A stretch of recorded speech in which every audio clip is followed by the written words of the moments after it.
Kersey, huddled under its sheltering Cornish hillside. 300 years ago, engineers from Holland came to build Kersey's granite waterfront. They left behind them a new harbour and a new name, after their own home port of Flushing. Flushing it's been ever since, a place for holiday visitors in summer, but shrouded more naturally now in the salty dampness of the Cornish winter. In a house on Kersey Road lives a Lancashireman who came to Flushing by accident. He bought the fish quay and the ferry boat that went with it. This one-time art teacher and carpenter is one of the 30 men helping to stoke up the embers of an industry that seemed doomed to die. Flushing is a peculiar sort of port because about 5 years ago, if you went down to Newlyn and you said, I'm from Flushing, people would either laugh or say, where's that? Now all Cornwall knows about the men of the Flushing fleet. Well, when I first came here and bought the quay, there were 2 or 3 people already fishing. So the Flushing fleet is made up of a hard core of chaps who didn't start off in fishing, but whose fathers and fathers before them were in fishing. Plus, quite a lot of people who've come in from outside, young chaps, cowboys and obblioys and blue-toots and all sorts of people.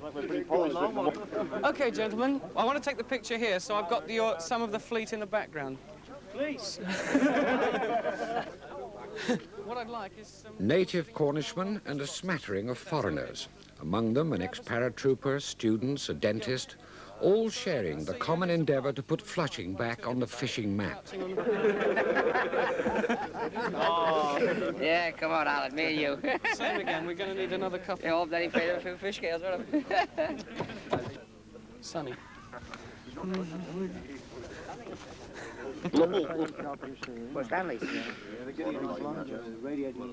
The Flushing and Falmouth Fishermen's Association is just 2 years old, a birthday celebration worth recording. Let's have a good smile. Pretend you caught 300 stone in half an hour. Just tell them the money's through and they'll all smile. These are members of a cooperative. They individually own, crew and work the 30 boats of the Flushing fleet. And the result, 200 tons of fish a week for the housewives not of England, but of France. Colin Parker is chairman of the cooperative with a turnover of £250,000.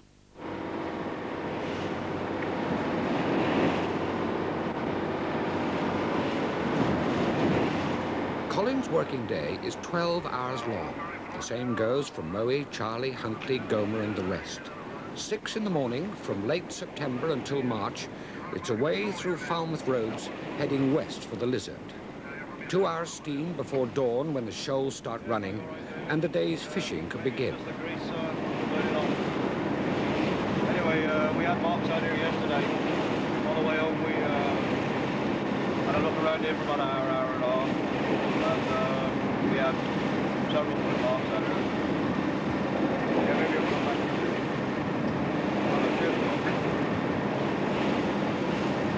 Normally just outside of me with Alan Davis. Just outside of me was we there. Just outside.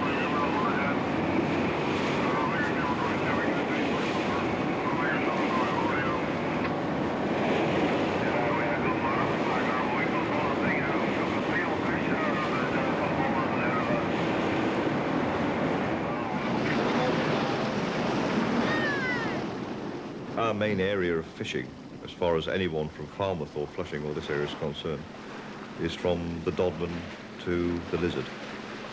Everybody's got their stomping ground. Fortunately for us, in the last few years, the fish have settled more in Falmouth Bay in the winter, and we're able to work within Falmouth Bay most of the time, which is sheltered from the prevailing winds. But the last couple of months, the fish seem to be setting even further to the westward. And so we're having to go off southwest to a point where there's no shelter, where we're open to the Atlantic completely.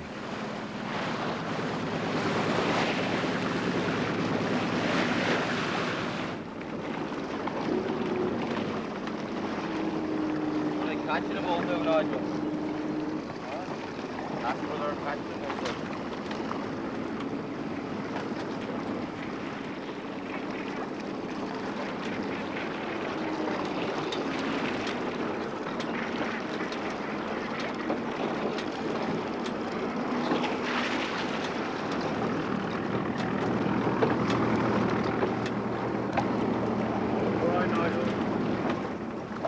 Hand-lining for mackerel is fun on 1,000 seaside holidays. Eastwards of Land's End, harvesting these mackerel is a serious business. I think most fishermen, they're involved in hunting, really. And if you're a hunter, you're an opportunist. This idea that you can leave fish for tomorrow isn't really something that's very acceptable by fishermen. They think there'll be a gale of wind tomorrow, or somebody else will have them tomorrow. I got to have them today.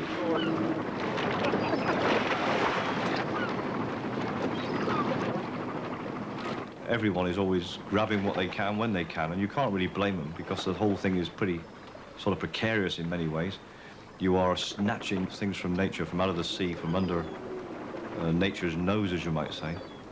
Nature is breathing down your neck, blowing gales down your neck, and you're there to try to grab what you can when you can.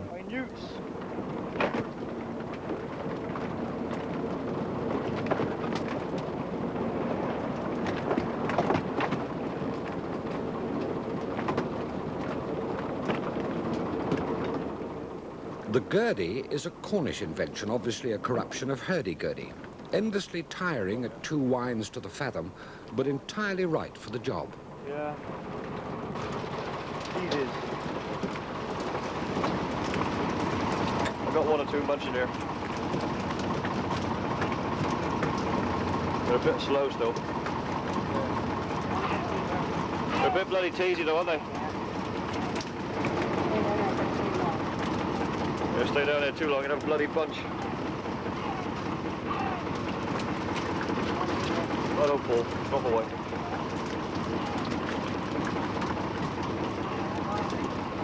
Oh, got a bit of weight here now anyway. This gear we're using now is really the end result of perhaps 10 years of development from what was originally gear brought down from Scotland. No, I don't think so. Is the fishing any good in her mouth? Will you go on it? Over. At that time it was feathers, different coloured feathers dyed and tied on the hooks. And the hooks were further apart. People have put them closer together, in fact, sometimes to try and get more hooks on a line, get more fish. But they found they didn't always get a fish on every hook, so they've had to open them out again. So they've been opened and closed and fiddled around with until we've more or less arrived on what we think is the sort of exact spacing. Half the Flushing fleet consists of small 30-foot boats like this one, mounting 2 or 3 gurdies at most. Colin's team can expect an average catch that will adequately pay for running the boat, as well as rewarding the crew for their labours. Inevitably, there is the temptation to go big by mounting up to 6 gurdies on a 40 or 45-foot boat. Will the bigger catch offset the cost? Opinions are divided, and perhaps they always will be amongst the fishermen of Cornwall. They've lived long generations in the shadow of uncertainty. The problems of owning and running a large boat are becoming excessive. With a large boat, you have to gross an enormous amount of money. There are good arguments for these boats perhaps going into some other form of fishing rather than handlining. 3 ton of fish a day caught on handlines won't necessarily sustain all the expenses on a large boat. There are moves by some of these boats to go into mid-water trawling and catching mackerel in large quantities, netting them. Personally, I don't want to see too many boats doing this because I think eventually they'll destroy the shoals. But on the other hand, you can see the argument of the skipper of a big boat, and he's caught in a dilemma, really. To survive in a big boat, he's got to go bigger and bigger and catch more and more and more, whereas a small boat man can jog along pretty viably on the present system with his sort of 25 hooks, and they can make a very good living indeed.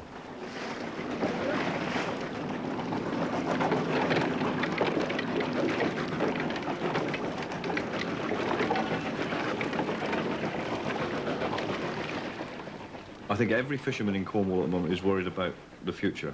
I think his main income is from mackerel, and I think this Cornish mackerel is the last great free protein resource in the Western world. It's a bonanza. Anyone who can get in can grab them. The Russians are there, the Poles are there. They're sending boats down from Hull and Grimsby, purse seining, mid-water trawling. It's a yahoo. Everybody's in, grabbing what they can.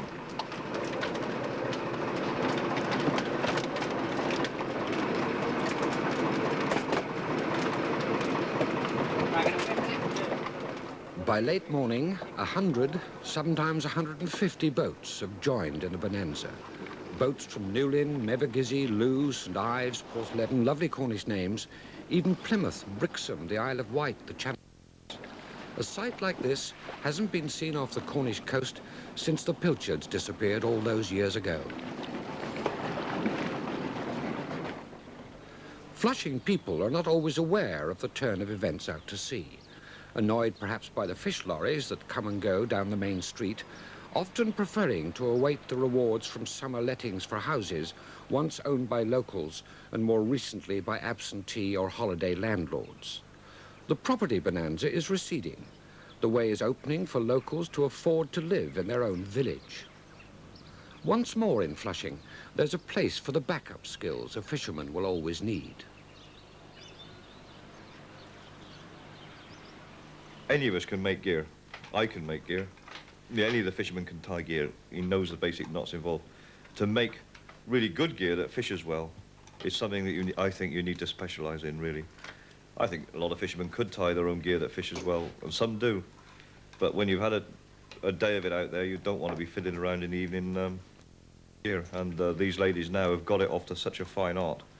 And their gear is so consistently good that I just think it would be silly to try and compete with them. The feathers have given way to pieces of plastic because we find that, by and large, the fish will bite just as well on the plastic. We've tried stainless hooks. We've tried hooks with little eyes in the hooks, specially made mackerel hooks. And again, hook size and type has slowly evolved until we've got this spade hook that we're using now. And the way it's tied now, the hooks are so well tied on, I can honestly say in the whole season, there isn't one hook that has come off the strop. Flushing is getting off the hook of holiday trading as its main source of income. There's a new murmur coming from the wintry quay. Flushing's ancient fish quay now has an office of sorts with a telephone and a manager to run the complex affairs of its cooperative.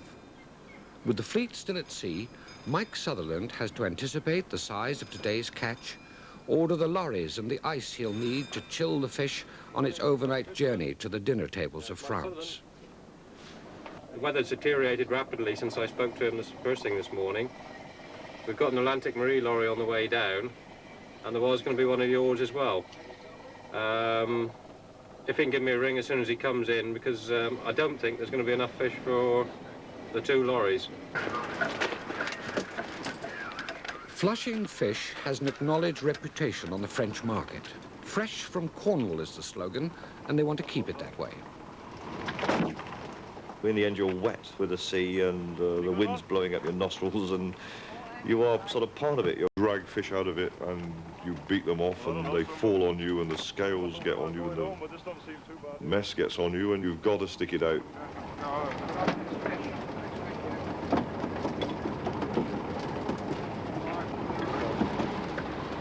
Right, I'm dropping away now. Fish are fairly deep here. They're about 30 fathoms, nearly on the bottom. Nearly on the bottom. And I've just put my hand on the gurney to steady it a bit. Stop the line blowing up. Now they're just coming on now. Biting now. A couple of pulls. I can feel them filling up the line. They're running up the hooks. Go and come in. Say it was fairly full now. Yeah, you can drop away now, Paul. Yeah, just wait here now. It's fairly hard to turn. It's taking quite a bit of effort to turn it. Coming up. Coming up. When they see the light, I expect they'll dive a little bit harder. Yeah, coming up. Better see them in a minute. Yeah, there they are. Now hook the gurney up so they can't spin away. Lift them in. There's a couple of tangle me there, look. There we are. That's a reasonable string pull. Not very good. Reasonable. Too many smalls and mediums for my liking. Going small. Going small, are they? Yeah. I had a few small on that. It's the usual hook in the steering cable. And the one fish that won't come off. Down we go again.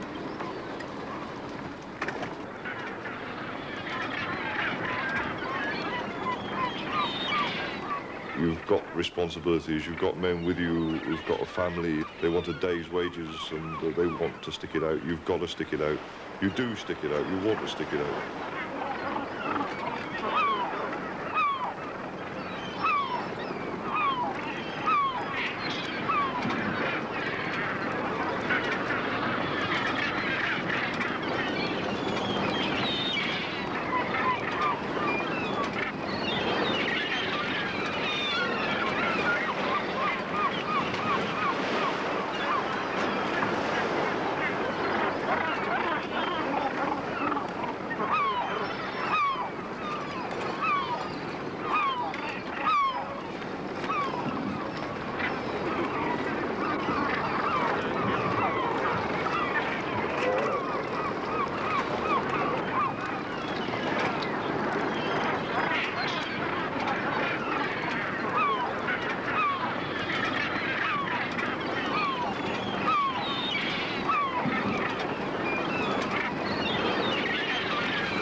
Catching fish is not the problem. I mean, it is a problem. It's hard, it's difficult, and all the rest of it.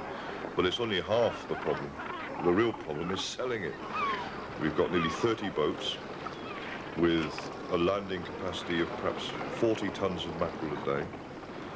It couldn't possibly go to Billingsgate or the English market because it would absolutely saturate it. So whether we liked it or not, we had to find other markets. So we thought, right, we'll plump for the French fish course. I think in one sense, the cooperative is more beneficial to the small boat man because the small boat man never lands enough fish to ever capture any sort of market. We might land enough fish to load a quarter of a lorry. You can't economically hire a quarter of a lorry. So the small boat man must band together in some sort of cooperative organisation to market his produce. So you get a series of small individual firms running as a sort of personal business.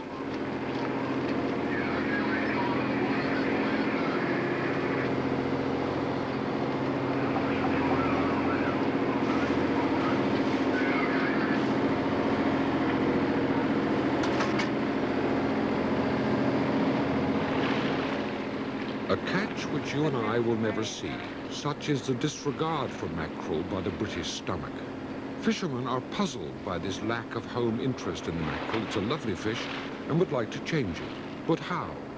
And in any case, what does change here on the changeless sea? I feel as if I was sort of born here, although I wasn't. But I almost feel like I'm disappearing into a Turner painting. You know, you're sort of part of it. You go down off the coast and you're maybe 10, 12 miles out. You can look back and you can see the whole coast on a nice day. You can see right up the coast. You can see the shape of it. You can actually see the shape of Cornwall. You can really see the reality of it. I think farmers must get the same feeling when they walk over their land and they can feel and see the shape of their land. They can feel the shape of it under their feet. And I think I'm incredibly lucky.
Put him in first.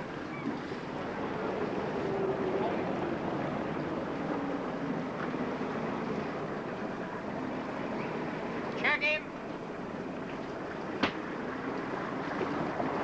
Lovely.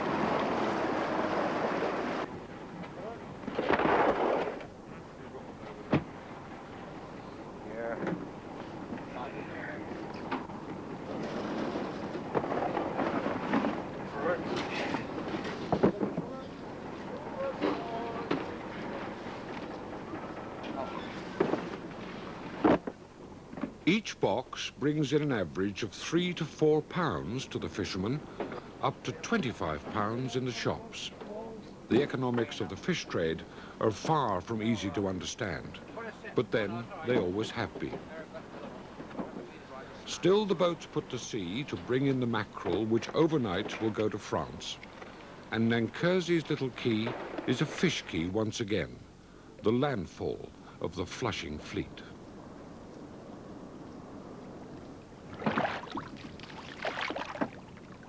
I'd say hail to the small boatman. He's incredibly efficient on the sort of wooden string level. With very little investment, he is turning over sometimes a ton of fish per day per man. I think that is fantastic. They have confounded all the wiseacres who said, oh, the Cornishmen would never get together, you'll never get organised, you'll never do anything. Because they have got together, they have stuck together. We've had problems, difficulties galore, we've had lorries go off the road, we've had fish go bad, we've had waiting for money, and everyone has stuck it out. And I'm really proud of the way that they've come on and developed and risen to the occasion. And I think it's got to the stage now where they could do very, very well without me. That's what it's like now. It's not something that's unique to Flushing. It can exist everywhere. It exists here because this place is incredibly old-fashioned. It exists as a sort of hangover, really.